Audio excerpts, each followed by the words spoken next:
ഇന്ന് ലൈവ് കണ്ടവർക്ക് ഈ ടാസ്ക് കുളമാകാനുള്ള ഒരു കാരണമായിട്ട് നമുക്ക് തോന്നിയത് മറ്റുള്ള മത്സരാർത്ഥികളുടെ ഇടപെടലുമൊക്കെ ഒരു കാരണമായി മാറി.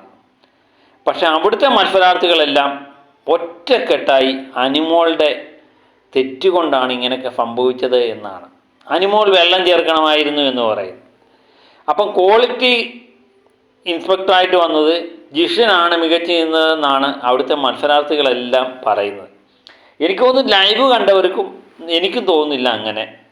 കാരണം ഒരു ക്വാളിറ്റി ഇൻസ്പെക്ടർ എന്ത് വേണം എന്ന് അനിമോൾ കാണിച്ചു തന്നു. അനിമോൾ പൊളിച്ചടുക്കുന്നതാണ് നമ്മൾ കണ്ടത്. കാരണം ഈ അനിമോൾ പറഞ്ഞ പോലെ നിവിൻ്റെ ആയാലും അനീഷിൻ്റെ ആയാലും അവർ ഉണ്ടാക്കിയ പ്രോഡക്റ്റുകളുടെ വെള്ളമാണ്, പാനീയമാണ്. അത് രണ്ടിനും ക്വാളിറ്റി പോരായിരുന്നു എന്നുള്ളതാണ് സത്യം. അനിമോൾ ചില ബോട്ടിലൊക്കെ എടുത്ത് കമഴ്ത്തി നോക്കുമ്പോഴുണ്ടല്ലോ പൈപ്പിൻ ചവിട്ടിൽ നിന്ന് വെള്ളം ചാടുന്ന പോലെയാണ് ചാടുന്നത്. ഈ പ്രോഡക്റ്റാണോ വിദേശ മാർക്കറ്റിൽ വിൽക്കാൻ വേണ്ടി ഇവർ സാങ്ഷൻ കൊടുക്കേണ്ടത്? എനിക്ക് മനസ്സിലാകുന്നേ ഇല്ല.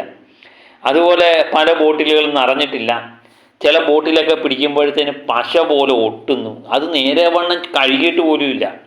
അതുപോലെ അടപ്പ് നന്നായി പ്രസ് ചെയ്ത് അടച്ചിട്ടില്ല. ഇതൊക്കെ ഈ ബോട്ടിലിനൊക്കെ എങ്ങനെ സാങ്ഷൻ കൊടുക്കാൻ പറ്റും? എന്നിട്ട് ജിഷൻ പറയുന്നത് നമുക്ക് കണ്ണടയ്ക്കാമെന്നാണ് പറയുന്നത്. അത് എന്താണ് അർത്ഥമാക്കുന്നത്? അനിമോൾ പറയുന്നത് അതല്ല. ഇങ്ങനെയുള്ള പ്രോഡക്റ്റ്, അനാവശ്യമായ പ്രോഡക്റ്റ്, യാതൊരു ക്വാളിറ്റിയും ഇല്ലാത്ത പ്രോഡക്റ്റ് ജനങ്ങൾക്ക് കൊടുക്കാൻ ഞാൻ സമ്മതിക്കത്തില്ല. ജനങ്ങളാണ് ഇത് ഉപയോഗിക്കേണ്ടത്, ഇങ്ങനെയല്ല ചെയ്യേണ്ടത്. അപ്പോൾ ജിഷൻ പറയുന്ന വേറൊരു കാര്യമാണ്, ഇവർ തൊഴിലാളികളുടെ ഒരു കമ്പനി പൂട്ടിക്കഴിഞ്ഞാൽ തൊഴിലാളികൾക്കാണ് അതിൻ്റെ നഷ്ടം. അതുകൊണ്ട് നമുക്കൊന്ന് കണ്ണടയ്ക്കാമെന്ന് പറയുന്നു. അനിമോൾ ഒട്ടും വിട്ടുവീഴ്ച ചെയ്യുന്നില്ല എന്നുള്ളതാണ്. അപ്പം പിന്നാണ് അനീഷിൻ്റെ പ്രകടനം. അനീഷ് പരമാവധി അനിമോളുടെയും ജിഷിൻ്റെയൊക്കെ പിടിക്കുന്നുണ്ട്.